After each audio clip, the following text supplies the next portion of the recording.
Hello, my name is David Franks and I work for the RPA.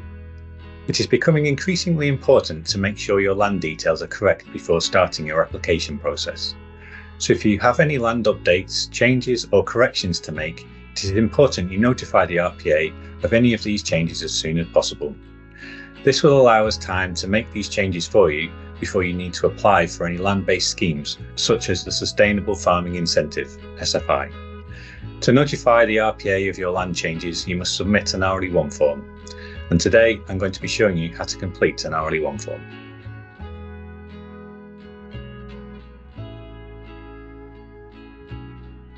The RLE1 form can be found on the RPA gov.uk website via the Get an RLE1 form link. Here you can download a copy of the RLE1 form to either digitally complete and return as an email attachment or to print off and return by post. But please note we do not accept handwritten RLE1 forms that are scanned and returned as an email attachment. The RLE1 guidance can also be accessed here, which you can use if you need more details or help when completing your RLE1 form. I'm now going to show you how to complete the RLE1 form to make changes to your existing land parcels and how to register new land. But the form can also be used to make land transfers away from your business. To open the RLE1 form, you can click on the link on screen here. Once the document has opened, you can download and save a version to your computer by clicking this icon in the top right-hand corner. You must save the file in the PDF format and include your SPI number in the file name. If you then open the saved version of the form from your computer, you'll be ready to start filling in your details. Alternatively, if you're wanting to print off the form to then fill it in by hand and post it to the RPA, you can print a copy of it by pressing this button here. There are 6 sections of the RLE1 form, parts A to F. In part A, add your SPI number and then the name of the beneficiary or business name.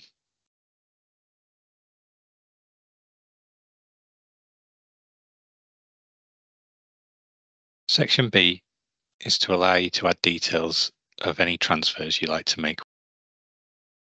If you're using the form to transfer land to another business, complete the details in section B1, B2 and B3. Subsection here, the business details of where the land is going to in B2 and then the date of transfer in B3B here. Part B is not needed if we are only changing existing parcels or registering new land. Part D is where all the land details need to be entered for those changes. We'll move to Part D now. So there are various sections within Part D of the RLE1 form, but it's mainly split into 2 areas. One that looks at existing field data, which you can find on page number 4 and through also on, if you need any more lines to fill in, on page 6. And then alongside the existing field data, you then have the new field data, which is then presented on pages 5 and through to 7. Depending on the type of change you want to make, you will need to complete different fields within Part D. We can use this section of the form to present the following types of change: new parcel registrations, boundary changes, dividing parcels, combining parcels, land cover changes, hedge edits, or any combination of these above actions. I will go through each of these types of change now to explain what information you should present within Part D and where it needs to be entered. New parcel registrations. For new parcels, there is no existing parcel information, so sections D1 here and D2 here should be left empty. In D4, add action code N for new parcel. In D5, add the effective date for this parcel. Now moving down onto the next page, find section D6. This should be on the same line as the original information was entered. So in this instance, we've started populating line 1 on page 4. So on page 5, we also need to continue on line 1. In D6, fill in the OS map sheet reference number and the national grid number of the parcel you wish to register.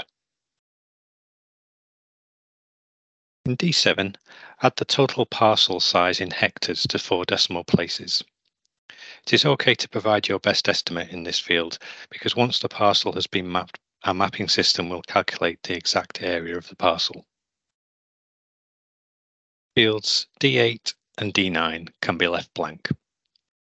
So that is all the information you need to present for registering a new parcel. If you have more parcels to register, then please repeat these steps using the next line down on the form. Boundary changes. For any boundary change, in D1, add the OS map sheet reference and the national grid number of the parcel to be amended.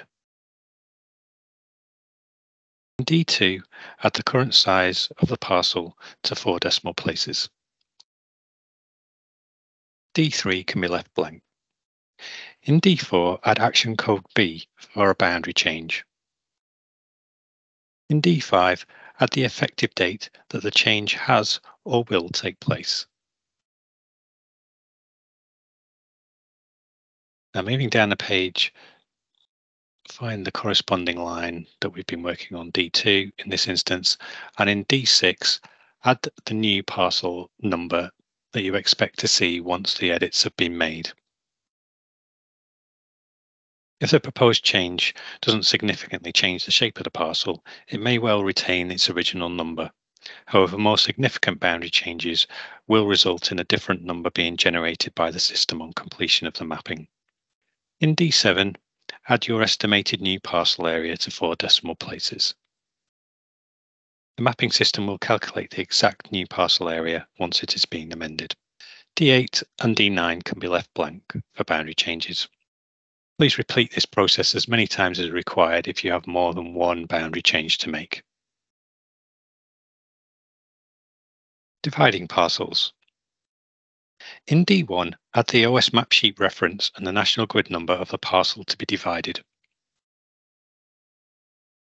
In D2, add the current parcel size to 4 decimal places. D3 can be used to group lines together to show that they are part of the same edit. In this example, I'm going to divide one parcel into 2, so I'll assign group code 01 to lines 3 and 4, because at the end of this process there should be 2 new parcels to enter onto the form. In D4, add action code D for dividing parcels. Add this to both lines 3 and 4. In D5, add the effective date that the division took place, or will take place if it is in the future.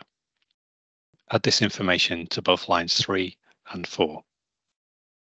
Moving down to the next page, in D6, we need to add a new parcel numbers once the division has taken place. As there are 2 new parcels being generated, that means there'll be a parcel number in line 3 and a separate parcel number being added into line 4. In D7, add the new estimated parcel areas to 4 decimal places for the 2 new parcels. D8 and D9 can be left blank. If any more parcels need to be divided, please repeat this process by moving up to the top of the page and continuing with the next available line. Combining parcels. In D1, add the OS map sheet reference number and the national grid numbers of the parcels to be combined. In this example, we're going to use 2 parcels and they will be entered on lines 5 and line 6. In D2, add the current parcel areas of both parcels to 4 decimal places. D3 can be used to group these parcels to show they are part of the same edit. In this example, I will use 02. In D4, add the action code C for combining parcels. In D5, add the date that the amendment has or will take place.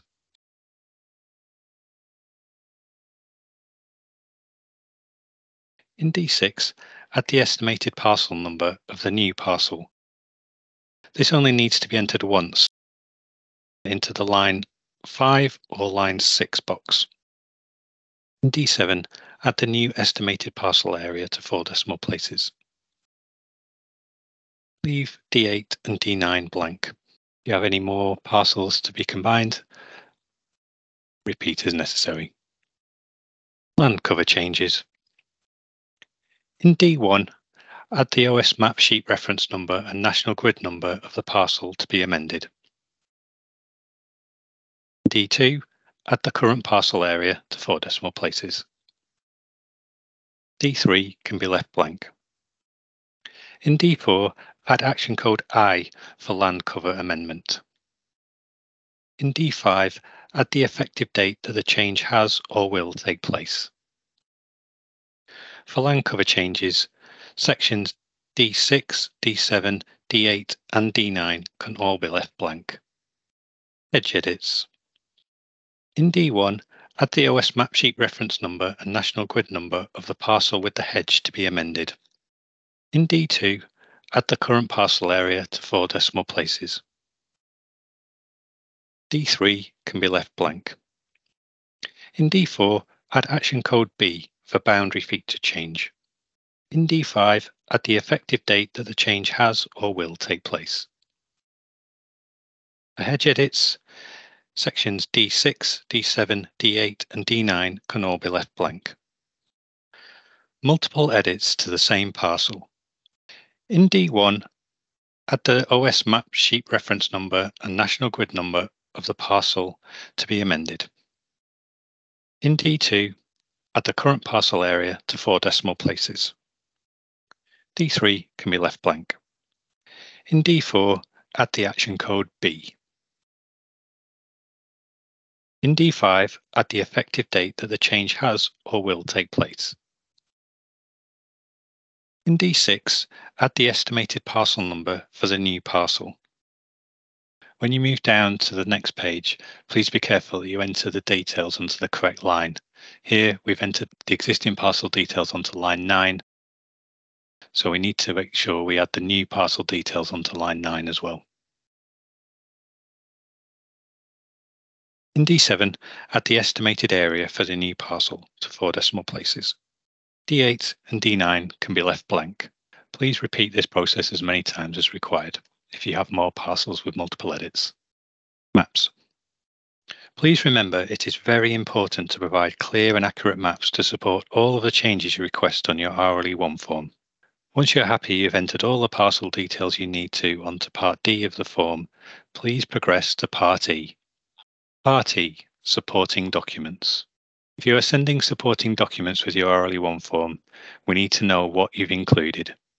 In this section, please tell us which of the following documents you have attached and how many you have included. So the number of RPA maps, number of OS professionally drawn maps, or number of other documents attached. Please note we cannot return documents to you, and we strongly recommend that you keep a copy of your completed RLE1 form for reference, as well as copies of any maps and supporting documents that you are sending in alongside your RLE1 form. Part F, your declaration and responsibilities. Please read the declaration and responsibilities carefully before signing the form. If you're sending us a paper RLE1 form, remember to use capital letters, sign and date the form, and make sure you or your agent, if they are completing the form for you, have the correct permission level to sign and submit the form.